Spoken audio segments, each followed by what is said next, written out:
Kami lanjutkan Bapak Ibu, ini untuk perdana paparan sosialisasi PPDB SMA SMK Negeri Provinsi Jawa Tengah tahun ajaran 2021-2022 pasca diterbitkannya Juknis PPDB,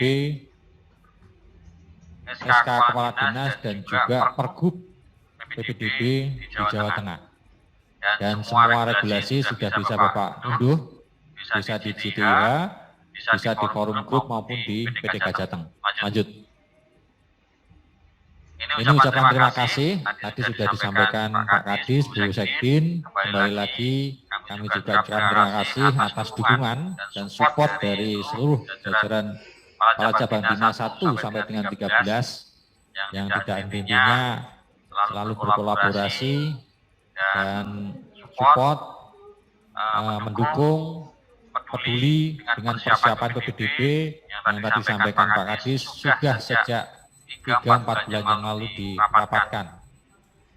Kemudian juga ucapan terima kasih pada seluruh kepala SMA negeri maupun kepala SMK negeri yang saat ini akan bersama-sama menjalankan kebijakan amanah baik dari Pergub maupun Juknis dari Kepala Dinas, dan nantinya pengawalan di lapangan sangat-sangat kami harapkan. Dan salah satu yang perlu kami sampaikan bahwa PPDB tahun 2021-2022 ini mengangkat tema PPDB berintegritas dan taat protokol kesehatan. Lanjut. Sebagai gambaran Bapak Ibu perkembangan update dari data pendidikan Jawa Tengah saat ini ada 2.648 itu untuk negeri dan swasta sekolah yang ada di Jawa Tengah ini yang merupakan kewenangan Dinas Pendidikan Provinsi yaitu SMA dan SMK serta SLB. Ini untuk yang kaitan dengan PPDB kita nanti ada 360 SMA negeri dan 238 ini nanti ada minus untuk boarding yang akan kita selenggarakan secara online. Kurang lebih siswa yang nanti akan kita tampung di PPDB ini sekitar 200-an yang nanti berdasarkan rombel yang telah ditetapkan belasan ribu ya. Rombel yang ditetapkan yang sudah berproses dan Bapak Ibu para kepala sekolah dari SMA maupun SMK negeri juga sudah mengetahui terkait dengan daya tampung ini. Dan juga terkait dengan zonasi juga sudah berembuk dengan Bapak Ibu MKKS dan juga Pak Cabang Dinas dan telah kita tetapkan dalam SK Kepala Dinas. Lanjut. Kemudian sebagai dasar regulasi ataupun koridor hukum bahwa PPDB di Jawa Tengah ini secara sah semua lapis baik dari pusat, kebijakan wilayah dalam hal ini gubernur dan juga sektoral Dinas Pendidikan sudah lengkap yaitu Permendagri 1 2021 dari pusat, kemudian Pergub Jateng dan juga SK Kepala Dinas seluruhnya sudah rampung untuk penyelesaian. Dan ini sudah ada di tangan Bapak Ibu semua dan ini menjadi pedoman kita bersama terkait dengan pelaksanaan PPDB SMA SMK negeri secara online tahun 2021-2022 ini. Lanjut. Bapak Ibu sebagai gambaran perbedaan ataupun perbandingan pengaturan PPDB pada tahun pelajaran 2020-2021 yang lalu dengan tahun 2021-2022 bisa kita sampaikan dari besarnya seperti ini. Yang pertama terkait dengan titik zonasi, ini ada perubahan yang signifikan. Yang kemarin titik ordinat ataupun titik jarak yang kita hitung itu adalah titik kantor desa atau kelurahan ke sekolah. Saat ini di PPDB saat ini sudah berubah, yaitu berdasarkan jarak ordinat rumah atau tempat tinggal sesuai dengan KK calon peserta didik. Yang ini sudah kita lakukan pendataan awal validasi berdasarkan data Dapodik, itu sudah 1 bulan yang lalu, dan kita berikan kepada Kepala Dinas Kabupaten Kota se-Jawa Tengah untuk bisa menyampaikan pada seluruh kepala SMP negeri maupun swasta serta ke Kemenak Provinsi, yaitu untuk menyampaikan ke Kemenak Kabupaten Kota untuk menyampaikan kepada seluruh kepala MTS negeri maupun swasta untuk bisa mengupdate, memvalidasi data Dapodik yang sudah kami masukkan di dalam aplikasi Siap PPDB. Dan ini nanti menjadi data utama yang akan kita proses di dalam PPDB online ini. Kemudian untuk zonasi ini juga ada perubahan, yang mana tahun kemarin zonasi jarak ini di minimal 50%, saat ini ada 55%, dan nanti di dalam 55% ini ada kebijakan terkait dengan zonasi khusus yang di sana memang dapat dimaksimalkan atau diupayakan maksimal 10% dari daya tampung. Namun demikian nanti dalam pelaksanaan zonasi khusus ini tetap mempertimbangkan kebijakan ataupun kearifan lokal di tingkat wilayah, mungkin pertimbangan geografis, psikologis, dan semuanya, yang nanti juga teman-teman kepala SMA negeri maupun MKKS SMA Kabupaten Kota Provinsi dan cabang dinas untuk bisa duduk bersama dengan pemangku kepentingan camat, lurah setempat terkait pembahasan zonasi khusus ini. Dan hari ini tadi sudah kita sepakati guidance yang telah kita rumuskan, formulasikan dalam perumusan zonasi khusus untuk alokasi di masing-masing wilayah. Kemudian untuk perbedaan orang tua ini tetap, yaitu 5% sama dengan tahun yang lalu, dan ini khusus di perbedaan orang tua 5%, karena ini di dalam Permendikbud satunya 2021 di aturan pusat itu amanahnya bahwa anak guru ini hanya bisa diakomodir di perbedaan orang tua. Dan sekali lagi untuk penegasan ini, karena amanah di dalam regulasi itu pada jalur perbedaan orang tua, dan otomatis penerjemahan untuk regulasi ini ada di jalur jenjang SMA, karena di jenjang SMK tidak ada perbedaan orang tua. Jadi nanti dengan segala hormat kita juga melaksanakan regulasi yang telah ditetapkan pusat.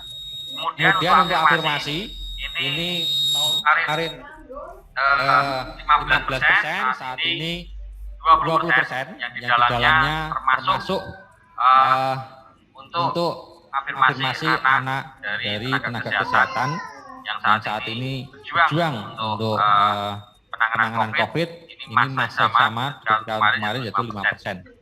Dan untuk prestasi dari tahun kemarin 30, sekarang 20%. Kenapa pertimbangan saat ini bahwa kebijakan PPDB zonasi PPDB SMA ini penekanan beratnya adalah berbasis zonasi. Dan kemarin hal-hal yang pernah tersampaikan di MKKS SMA terkait dengan prestasi dalam zonasi yang secara informasi kemarin tidak dapat diterapkan di dalam zonasi, ini hasil koordinasi kami dengan pusat, ini masih dengan pola seperti tahun kemarin.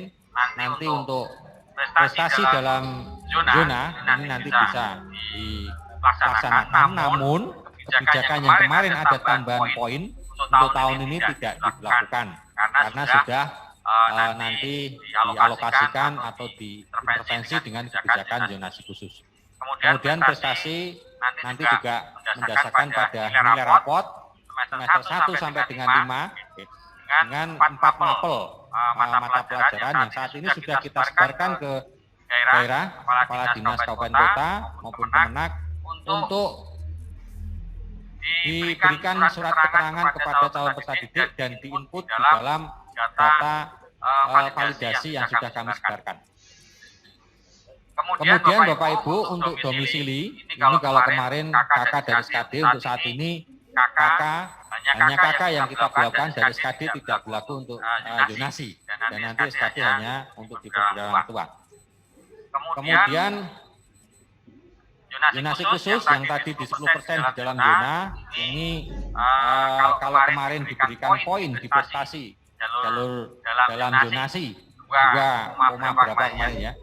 Tapi untuk saat ini adalah kebijakannya adalah zonasi khusus, yaitu wilayah kecamatan yang tidak ada SMA negerinya dan SMK negerinya. Dan ini syarat ya, nanti atonya itu dan nanti ya. Maksimal 10% wilayah zonasi, namun demikian ini dapat. Kemudian untuk keluarga kurang mampu, kalau kemarin BPKS, PIP dan kartu miskin, untuk saat ini kartu miskin tidak ada. Kartu miskin daerah ini sudah include integrasi ke BPKS. Dan PIP karena kebijakan pusat dan sudah ada press release terkait dengan kebijakan ini, dan anak-anak juga sudah menerima KIP, ini juga menjadi bagian dari keluarga kurang mampu. Lanjut.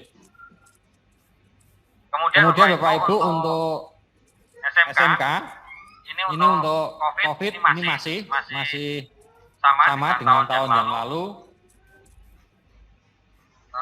diakomodir di jalur zonasi, di jalur afirmasi beserta dengan anak miskin, dan kemudian untuk seleksi di SMK mendasarkan pada aspek prestasi yang sama, yaitu dengan surat keterangan nilai semester 1 sampai dengan 5, 4 mapel, dan juga penambahan nilai kejuaraan, yaitu jenjang dan non jenjang.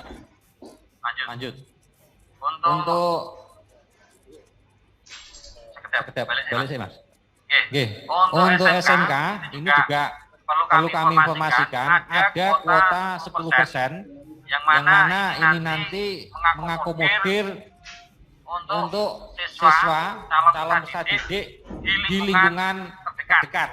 Jadi dasar yang nanti kita jadikan peringatan adalah jarak calon peserta didik ke SMK negeri tersebut. Jadi nanti tetap sama dengan polanya, walaupun tidak pakai zonasi, tapi langsung nanti peringatan dengan jarak ordinat KK ke SMK negeri setempat. Dan batasannya adalah 10% dari daya tampung. Soal nanti distribusi di masing-masing kompetensi jurusan itu nanti akan diatur lebih lanjut dalam persentase, di dalam simulasi ataupun di dalam aplikasi PPDB. Lanjut. Untuk SMA ini tadi penegasan aja, prestasi paling banyak 20%, zonasi 55%, afirmasi 20%, perguruan tua 5%. Lanjut. Kemudian Bapak Ibu, kemarin yang mungkin masih untuk SMA ini masih apa istilahnya berdebat ataupun dengan reasoning masing-masing untuk titik ordinat sekolah yang ini agar semuanya juga akhirnya seragam dan menjadi kesepakatan kebijakan secara umum di Jawa Tengah. Titik ordinat sekolah ditetapkan dengan menitik pada pintu gerbang atau gapura utama sekolah. Filosofi dari titik ini adalah bahwa dengan menginjakkan kaki anak tersebut di pintu gerbang, secara sah sudah masuk di lingkungan sekolah. Jadi pasti, dan kami yakin di sekolah itu pasti punya pintu gerbang utama. Kalau nanti kantor kepala sekolah atau yang berbeda nanti akan berbeda-beda, dan ini kita putuskan dan kami minta nanti seluruh kepala satuan pendidikan untuk menitik ordinat sekolah di pintu gerbang utama. Ini baik SMA maupun SMK negeri semuanya wajib untuk menitik ordinat yang akan kita jadikan patokan jarak domisili kakak calon peserta didik ke sekolah. Oke, berdasarkan jarak terdekat domisili kakak dengan satu pendidikan wilayah zonasinya. Jadi jarak rumah ke sekolah. Kemudian untuk zonasi ini sudah kita tetapkan, yaitu 1 tahun sudah kita tetapkan wilayah zonasinya dan ketentuannya adalah diterbitkan dan atau telah tinggal paling singkat 1 tahun sebelum tanggal pendaftaran PPDB. Ya, ini berarti 1 tahun. Tanggal pendaftaran PPDB, berarti ditunggu 1 tahun. Dan nanti kami juga akan bekerjasama dengan Dukcapil mengintegrasikan data Dukcapil dengan PPDB yang mana nanti riwayat dari kakak ini akan terekam. Anak tersebut tinggal di situ berapa tahun nanti juga akan bisa terekam di aplikasi dan terbaca. Kemudian tidak diberlakukan SKD kecuali ini pengecualian hanya dapat diterapkan di dalam daerah yang kena bencana alam atau bencana sosial, kerusuhan dan sebagainya. Kemudian kebijakan zonasi daerah yaitu memberikan zonasi khusus paling banyak 10% di wilayah kecamatan yang belum ada SMA dan SMK negerinya. TPD dan pondok pesantren dan panti asuhan berlaku zonasi sesuai kedudukan panti asuhan atau ponpesnya. Lanjut. Jalur informasi dengan jalur yaitu sasaran ekonomi tidak mampu, penyandang disabilitas, dan nakes COVID. Jadi untuk penyandang disabilitas ini sudah kita awali dengan inklusi ini yang nanti Bapak Ibu teman-teman yang sudah menerima calon peserta didik dari inklusi nanti akan kita kurangkan di dalam rombel yang sudah ditetapkan. Dan kami mohon ini negara hadir untuk disabilitas dan adanya SMA SMK negeri sebagai fasilitas layanan yang di backup dari negara. Kami mohon untuk pendaftaran inklusi Bapak Ibu baik kepala sekolah SMA negeri maupun SMA swasta, SMK maupun SMA negeri swasta. Baik SMA negeri maupun SMA swasta, mohon yang terkait dengan pendaftaran inklusi ini menjadi perhatian bersama. Lanjut. Dan wajib diterima untuk kecacatan yang dimungkinkan dapat dilaksanakan di sekolah reguler. Ini catatannya itu, penegasannya. Kemudian untuk pembinaan orang tua, bagi CPD yang pembinaan orang tua atau anak guru berarti yang di sekolah bapak ibunya mengajar, itu yang bisa masuk di 5%. Dibuktikan dengan surat penugasan dari instansi lembaga, kantor atau perusahaan. Dan posisinya adalah CPD di luar wilayah zonasi. Lanjut. Untuk prestasi bagi CPD di dalam dan luar wilayah zonasi. Jadi kemarin yang menjadi polemik ataupun pertanyaan dari Bapak Ibu, khususnya yang kepala SMA, ini kekhawatiran anak-anak dalam zonasi tidak bisa mendaftar di prestasi. Nah ini nanti gimana nanti yang isinya 20% hanya dari luar zonasi ya. Kemarin menjadi trending juga di SMA dan ini sudah kita akomodir di dalam regulasi dan sudah kami konsultasikan sampai dengan jajaran pusat dan untuk dalam zonasi adik-adik CPD yang tidak terima ini bisa mencoba atau memilih jalur prestasi dalam zona. Dan nantinya secara aplikasi akan kita atur bahwa untuk pemilihan itu harus satu-satu. Kemudian seleksi prestasi berdasarkan nilai raport dan bobot nilai prestasi kejuaraan akademik dan non akademik hasil yang kategori berjenjang dan tidak berjenjang. Jadi Bapak Ibu yang sudah maos, sudah membaca juknis, di situ sudah kita tetapkan kejuaraan berjenjang dengan nama-nama kejuaraannya, yang itu memang diselenggarakan oleh pemerintah, baik provinsi maupun pusat, terdiri dari APBD maupun APBN. Dan nanti kalau tidak masuk di dalam kejuaraan yang disebut di juknis yang berjenjang tadi, otomatis kalau nanti CPD menunjukkan piagam kejuaraan, nanti dia masuk di non berjenjang.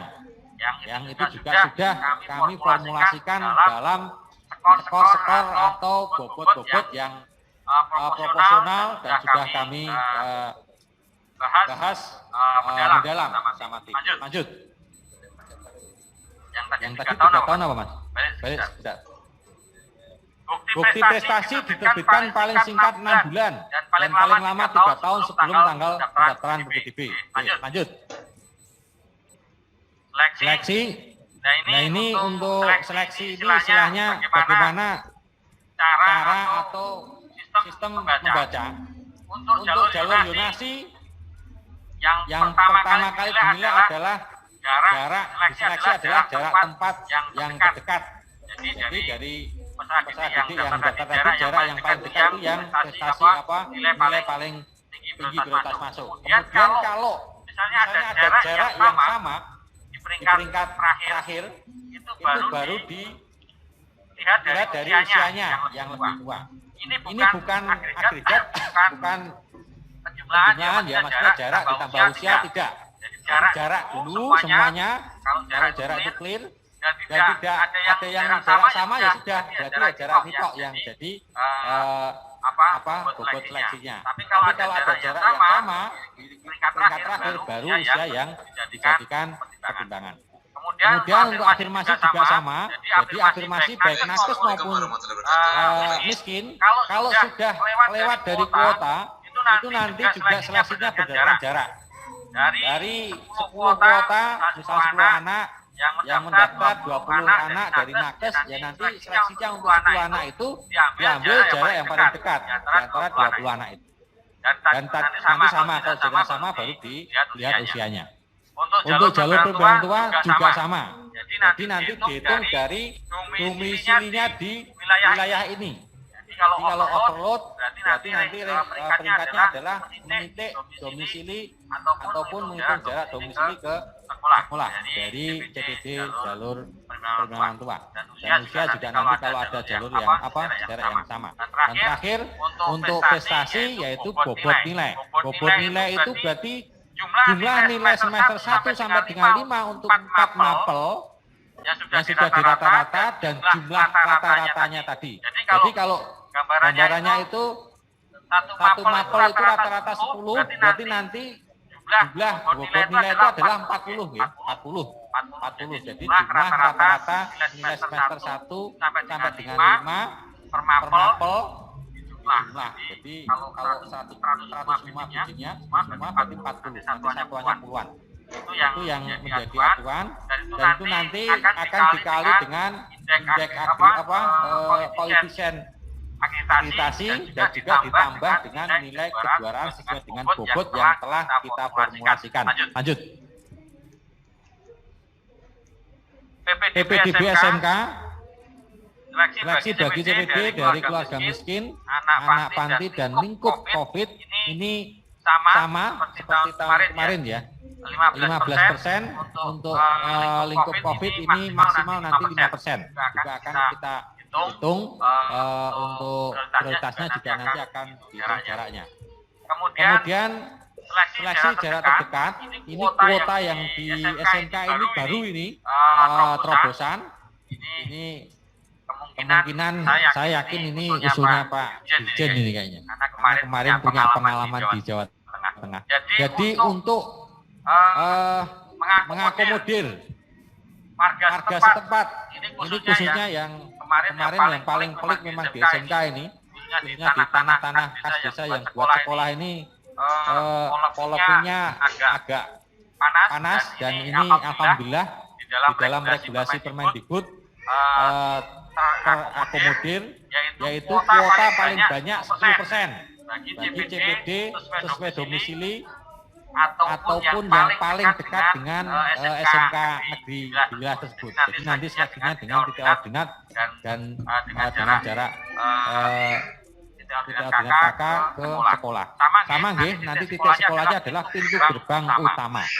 Kemudian seleksi prestasi didasarkan atas nilai raport dan buku prestasi kejuaraan yang sudah kita tentukan sesuai dengan jenis.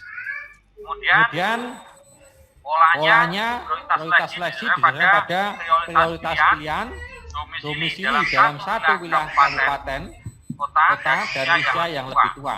Ini prosesnya parsial ya, bukan gabungan nanti. Lanjut. Dan ini Bapak Ibu sesuai dengan jenis yang perlu kami tegaskan kembali untuk khususnya inklusi dan KKO. Ini pengumuman sudah sejak 18 Mei rencananya harusnya, walaupun juknisnya belum keluar waktu itu sudah kita informasikan, dan alhamdulillah untuk juknisnya sudah keluar dan mulai tanggal 20 sampai tanggal 24 itu pendaftaran. Jadi kami mohon kalau hari ini teman-teman kepala SMA, Bapak Ibu kepala SMA maupun SMK negeri yang belum memberikan informasi pengumuman ini baik secara fisik banner di depan kantor, di depan sekolah maupun di website Bapak Ibu, mohon segera, dan kita masih punya waktu sampai tanggal 24 Mei untuk pendaftaran. Kemudian tanggal 25 sampai 1 Juni ini seleksinya. Kemudian pengumumannya 3 Juni dan daftar ulangnya tanggal 4 sampai dengan 7 Juni 2021. Tempat di sekolah masing-masing. Dan hasil dari daftar ulang itu nanti menjadi pengurang dari daya tampung yang telah ditetapkan di dalam SK Kepala Dinas yang sudah diterima Bapak Ibu semua. Termasuk untuk KKO saat ini dari 9 sekolah, ini kemarin sudah kita putuskan ada beberapa tambahan yang sudah melalui kajian-kajian dengan dukungan pemerintah kabupaten kota dan juga ada MBO dari adik-adik di SMP maupun potensi wilayah di sana. Dan ini mohon nanti yang sudah ditetapkan penyelenggara KKO agar dipatuhi sesuai dengan jadwal yang telah dilakukan dan segera untuk bisa dikawal terkait dengan pelaksanaan ini. Dan untuk reguler ini nanti penetapan zonasi hari ini ya, hari ini sudah clear, sudah sah. Penetapan zonasi sudah kita publish dan Bapak Ibu sudah menerima semua. Kemudian juga publikasi di PDK Jateng, di JDIH, di Koran. Kemarin Pak Kadis juga sudah diwawancarai oleh Kompas, ya, dan kita juga sudah laporan ke Pak Gubernur bahwa PPDB sudah mulai untuk publikasi. Kemudian verifikasi pendaftaran sudah nanti untuk token ini kita buka di tanggal 14 sampai 19 Juni. Jadi nanti dari beberapa validasi yang sudah kita lakukan, nanti secara sah nanti verifikasi 14-19 Juni kita lakukan. Dan pendaftaran nanti mulai tanggal 21 Juni. Mulai tanggal 1 Juni, 21 Juni, mulai jam 7 dan sampai dengan jam 23.55. Jadi ini ada off 6 jam ya, sampai jam 7 lagi. Ini untuk maintenance. Yang jelas ini untuk pendaftaran. Kemudian penutupan nanti tanggal 24 Juni 2021 pukul 4.00. 21, 22, 23, 24 hari. Jadi di sini nanti untuk verifikasi berkas dan sebagainya nanti selesai di tanggal 14-19 Juni. Jadi kelengkapan berkas dan sebagainya kalau ada masalah diselesaikan di 14 sampai 19 Juni. Dan nanti untuk tanggal 21 sampai 24 itu sudah selesai terkait dengan data dukung PPD yang dalam PPDB SMA SMK ini. Dan praktis 21 Juni itu nanti hanya di posisi pemilihan di aplikasi online-nya.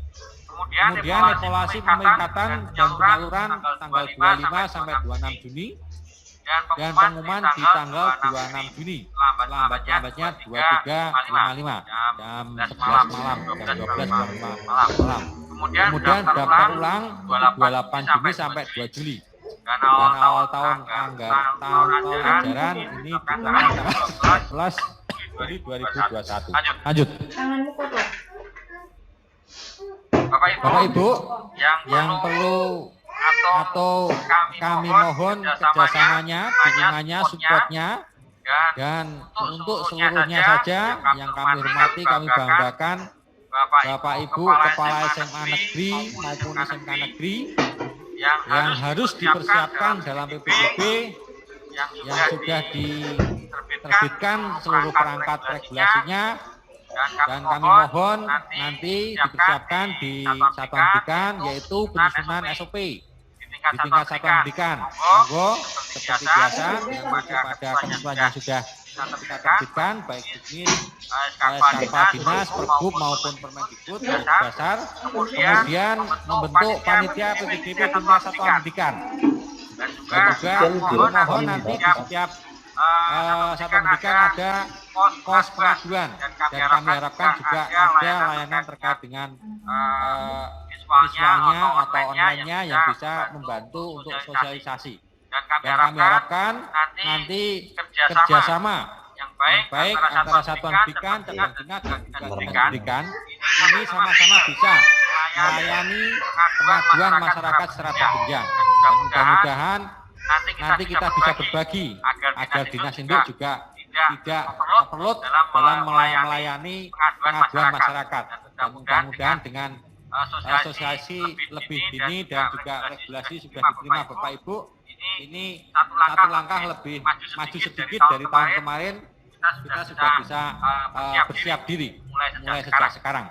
Kemudian sosialisasi ini secara resmi kita sudah memulai. Yang kemarin sudah kita edarkan regulasinya yang sudah lengkap dari pusat, provinsi dan juga dinas. Ini mohon menjadi bekal ataupun pedoman dasar dari Bapak Ibu untuk memberikan sosialisasi, membantu ataupun bersama-sama untuk menyampaikan informasi terkait dengan PPDB SMA SMK Negeri di Jawa Tengah ini.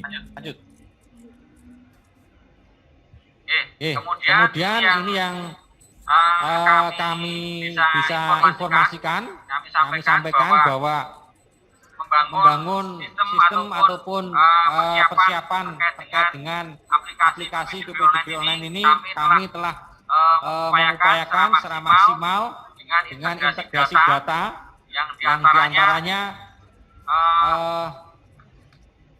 Kapodik yang kemarin kami juga sudah sampai ke pusat ini untuk memastikan bahwa data siswa dan koordinat tempat tinggal ini bisa kita gunakan.